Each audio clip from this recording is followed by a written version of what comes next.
Hi, my name is Kevin Smith. I'm the Director of Product Development at Personal Finance Lab. In this presentation, I'm going to be talking about best practices for gamifying your classroom and why it's more important than ever if you're working with distance learning or a blended classroom environment.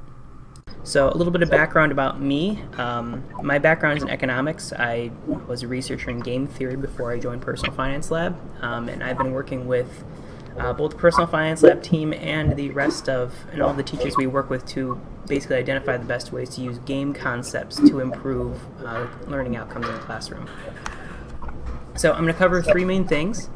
The first is what does it mean to actually gamify.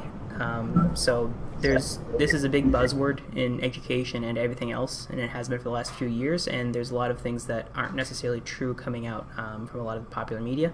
So I'll cover that briefly. Why it matters with distance learning. This is a very important topic right now as more and more school districts are looking at a blended model for the fall. So I'm going to talk about some of the main applications there, especially with engagement. And at the end, I'm going to talk about what we at Personal Finance Lab are actually doing about it. So the resources that we're developing to gamify the different concepts of learning and teaching in personal finance and business classes. So first, what is a game? So before you can gamify something, you need to understand what you're trying to do. A game is a structured form of play, and a play is a range of intrinsically motivated activities. So what that means is that if you have a game set up, the people who are participating in the game have a goal that they're working towards, and the way they're trying to do it is kind of built into the game itself. So there's a clear goal.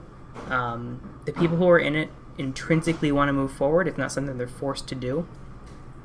And what this really means is that you would set up a game and you put rules that define the incentives. So in other words, the types of rewards, the types of things the students do to get to that win state is what you really want to focus on when it comes to gamifying. It's not necessarily putting in rewards like bonus points or gold stars, although those do help. But generally speaking, it's just a structure where your students go from A to B in a form of structured play where you set some rules. So in other words, your classroom is already a game, whether you realize it or not. The types of summative assessments you use define what the win state is for the class, which generally would be higher grades. The way you grade the kinds of assessments you give out are the rules of the game. But just because you do have it defined as a game doesn't mean it's engaging. This is where gamification comes into play. So this is one of the most important concepts to understand whenever you're talking about trying to gamify your classroom, is realizing that your classroom already is a game. All you're trying to do is make that more obvious to the students. And what that means is, just like any game you would play, a board game, a video game, or whatever, you do the same kinds of things throughout, and you can always see that what you've done in the previous turn of the game impacts where you're starting for the next one. So building that chain of progression is one of the most important parts of gamification. So what it means to gamify is to bring elements of those games in. It doesn't necessarily mean making it fun, but that usually is one of the goals of it. Points and achievements and things like that can help. Like I mentioned earlier, the gold star on a piece of paper, it can help. It is more of a signification of progress than anything else. It really means giving your students a win state and a sense of progression. So the sense of progression is probably the most important part of anything you do with gamification, which means that everything they do, the student can see very clearly that is leading to the next step. And if they do well on this first part, it's going to help them have an easier time when they come to the second part, so they're not catching up. And if you really want to have a good gamified classroom, the really core of it is having long-term projects that build up over time depending on what you're covering in class. So the more you can do to chain the whole class together within one clear picture, the better it is. That's not even with gamification, but that's what gamification really is all about. So this will be more clear as I get into the individual steps that we take to give teachers and the kind of tools that we develop to get towards it. But in the end of the day, the key elements here are the win state and the sense of progression. Those two things are what you want to communicate to your students. What does it mean to succeed? How do you get there and make it so they can see that they're getting there almost in real time? Now, these concepts apply more when we're talking about distance learning than even when in the classroom. And the main reason for that is engagement. A well-applied series of gamification gives the students touch points that they can follow even if they're not sitting in the classroom. When a student sits in the classroom, their sense of progression is, I have 15 classes left, I have 14 classes left, I have 13 classes left. Not the most engaging way you can possibly do it, but at least it gives them that sense of progression, at least in some form. They don't get that quite to the same level when they're working in a distance learning outcome, which is why you want to add in more of those elements, more of those milestones. So it comes back to that core goal where you want to have the students following long-term projects that build up over time based on new concepts that you're covering in class. And this would apply to a personal finance class, an accounting class, and anywhere else. By having some core projects that they work on over time and they build up as they're learning new concepts, it prevents it from breaking apart where they're doing one assignment talking about one topic, they do a second assignment talking about a different topic. All of those things don't build into the sense of progression. It just jumps them from one item to another. But with distance learning, you do also have some advantages over the traditional in the classroom stuff. The students have more freedom to move at their own pace, which is a good thing for differentiated outcome, but it's a bad thing in terms of keeping engagement, because students who start to get ahead of everybody else can get a little less engaged in the classroom because they just don't need to pay attention as much. But using gamified elements can help them do that because it lets them go above and beyond the rest of the class without necessarily getting too far ahead. So the goal here, when you're talking about a distance learning project in particular, is that a fully gamified classroom would be using online games, activities, and other projects as much as possible, minimizing the lecture time. That way the teacher spends more of their time working with students one-on-one as they have questions. But using all of these little games, activities, other projects, but together making sure that it all works toward the same overarching goal. And as always with anything with distance learning and anything with teaching is the teachers have to be giving as much feedback as possible. And one of the things that I personally really like about using games specifically in the classroom is that it does give the students the more real-time feedback. They see if the games are set up properly, what works in the game is what you should be teaching. So by winning in the game, which is much easier to understand than winning the entire class, it builds on those concepts directly. And again, the longer term activities you can use, the better, where the students are keep coming back to the same concepts over the course of the semester and building on them. And really what this means at the end of the day is incentives. This is where the rewards, this is where badges, this is where all the other stuff talking about progression is key, where you want students to have little bite-sized milestones that build up to the bigger picture. Now, this is not necessarily something easy to do. When we go back to the whole concept of your classroom as a game, this would be short formative assessments where you'd give the students little grades on one thing or another, making sure that students are getting at least something they're good at and doing a bit of differentiated outcomes. But keeping the incentives up there is what keeps the students interested. Making sure that they have something to show for it almost every single day. That is really the key, and that is what really drives the engagement. So on our team, this is where we come in, because we work specifically on these kinds of tools that let teachers do this. So we have three main branches. We have our budgeting game. In this one, the current version of the budgeting game, your class takes on the role of a college student with a part-time job or a full-time worker who just finished school. They progress through the budgeting game over the course of a simulated year, and you as the teacher get to control what kinds of events happen throughout that game, which means that you can align what happens in the game with the concepts you're covering in class. So as the students keep coming back to the game to progress and build up their savings and everything, they're also getting hit with events that are directly related to the kinds of things you're talking about in class. Our second is our stock market game. So your class manages a portfolio of stocks, bonds, and mutual funds over the duration of your class. Now this is one of the best activities you can do when it comes to driving student day-to-day engagement, trying to get them engaged even outside of the time that they're supposed to be working on your class, and getting them engaged with the world around them and paying attention to the world outside of the narrow confines of what's happening in your specific classroom. Because they are forced to look at real companies and see how the news is interacting in the real world. And the perhaps most important part of what we do is our curriculum library, where we have a huge library of lessons that have little mini games, articles, videos, and things like that. You can mix and match them for your class, and these connect directly back to the stock market game, the budgeting game, to add additional milestones and incentives for the students to reach as they're progressing through your class. So our budget game and stock game work as the kind of long-term projects that tie everything together, while the curriculum library we have, you would be borrowing lessons from there that line up with what you're doing in class, so the students see the clear sense of progression of, I need to do these 5 articles, I can look at my stock portfolio and see my class rankings, I can move through my budgeting game for a month or so as long-term activities with it all building up together. So a little bit more detail on the budgeting game. The students play through a simulated year, and as I said, they can either be a part-time student or a full-time worker, and you as the teacher control everything about it. So how much money they make at their job, how much money they're paying in rent, what kinds of life events try to throw off their budget, all kinds of things. If I pull up the budgeting game here, you can actually see a bit of it, where when I go to start out the game, I have the checking and savings balance my teacher gave me to start with. I'm trying to build up my net worth, my credit score, and my quality of life. So this is a special kind of budgeting game where the students can't win by just trying to be cheap. They really need to focus on improving their quality of life, or their game score is going to suffer and they're going to drop out in the class rankings. And the class rankings is always one of the most engaging parts of it.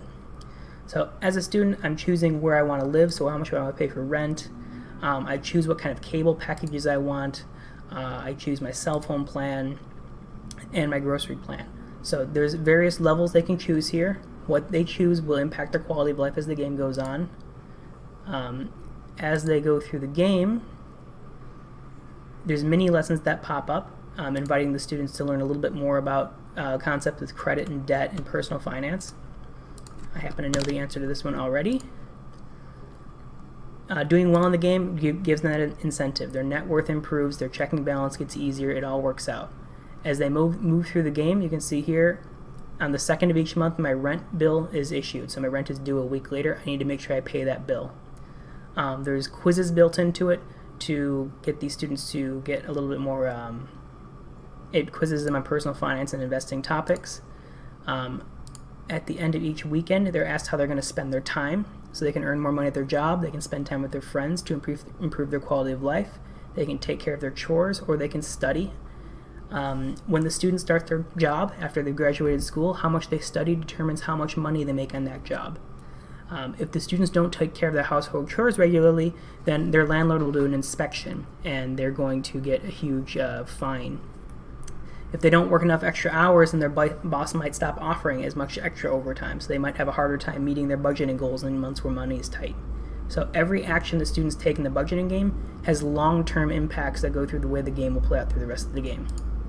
I'm going to do my chores this week, and I saved $74. So as the game goes through, like I said, they have those goals of trying to maximize these points, but they also have class rankings, or actually I'll show this first, where they need to build their budget and their monthly income. So it looks like I'm going to earn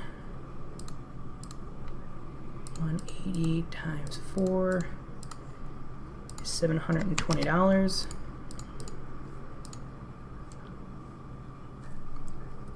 The students see their bills that are coming up, but they need to guess at their variable expenses. So I happen to know it's going to be about $500 a month, and the students will get to learn that as they've gone through the game a few times, gone through a couple of months, and see what kinds of events can happen. And I need to set a savings goal, and I'm going to set a savings goal of about 10% of the income that I'm earning this month. So besides that, there's class rankings involved where the students can see their performance compared to everybody else in the class, both by net worth, which is what most students care about, credit score, which is really important. They improve their credit score by using their credit card responsibly, and their quality of life. All this goes together to build their overall game score, which the biggest things to do is hitting their savings goals, saving regularly, and building their credit score. The net worth doesn't really impact it that much. Now, I know a lot of teachers here don't teach personal finance. We are working on an entrepreneurship version of this budgeting game, which we're hoping to have released for the spring. In this version, the student will be managing a small business, and the goal of that business, or the goal of the project, is to manage the cash flow of the business over the long term. We're hoping to have at least 3 different types of businesses. where the students would need to manage the marketing expenses, their payroll expenses, how many employees they want to hire, and the events in the game would impact the types of cash flow they would see one month versus another.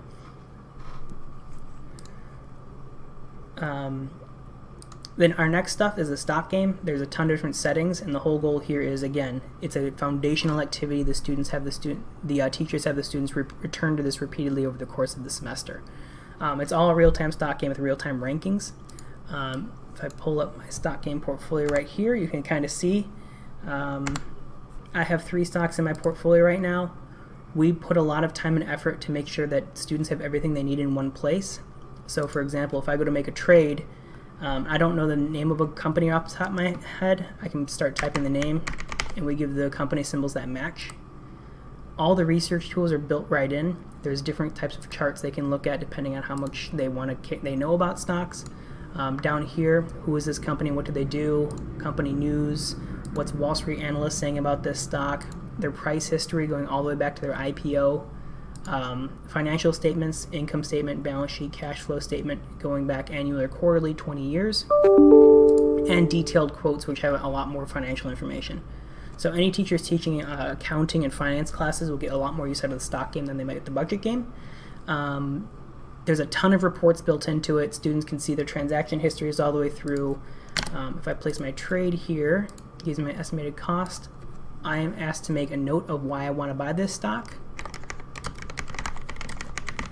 which you as the teacher can review and the students can review later if they need to make final reports.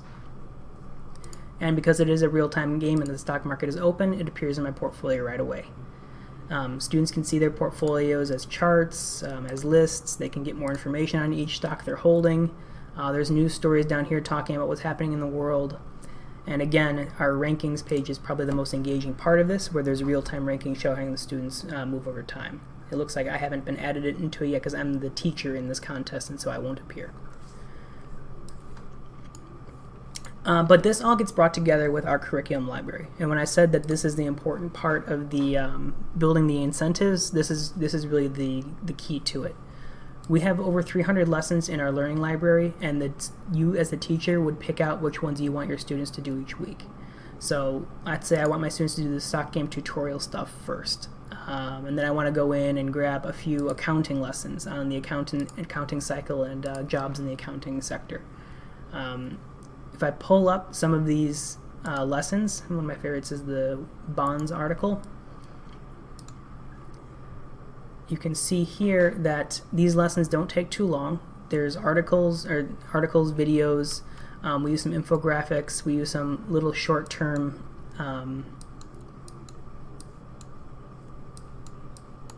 mini games, and each one ends at the bottom here with an assessment. So 3 to 5 questions. They're not designed to be tricky, just to make sure the student read and understand what they're looking at here. As the teacher, you can choose whether they can retry those quizzes or you just save their grade on their first attempt. So you grab as many or as few as you wanted.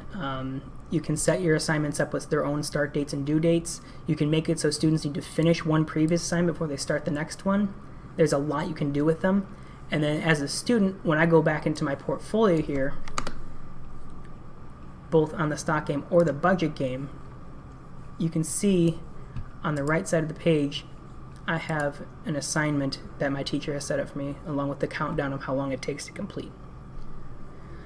So as the students are working through their budget game activities or their stock game activities as kind of that foundation where it keeps them engaged over a long period of time, they also have these short-term goals that you set for them to accomplish this week or even today, and perhaps with a reward that would apply to either of those portfolios.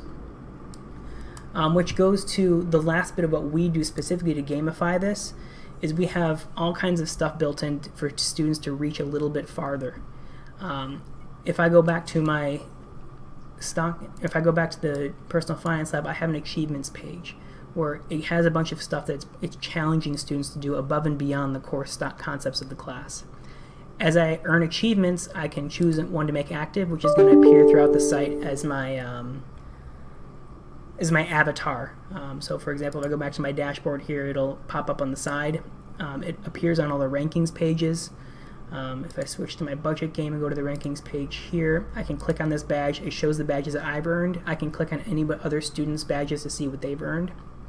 So it gives them a little bit of a kick to do a little bit more than you've asked them to do. But also, when you create your assignment, you can also say, when you create this assignment, we're going to give you a reward in your stock game or your budget game. So it's another one little thing saying, if you finish this on time, you get a little extra bonus, a little bit of extra cash, and it's better than the Gold Star because it impacts how their portfolio and how their budget game and how their class rankings in particular are going to play out over the long term. So I am just about out of time. You can find a little bit more information about what we do at personalfinancelab.com. Our Facebook page has a bunch of teacher demos and invites, so you can check there for anything that if you want to get a preview of the site. Or you can email us directly at info@personalfinancelab.com or kevin@personalfinancelab.com. So I hope to hear from you soon if you have any questions, and good luck with this semester.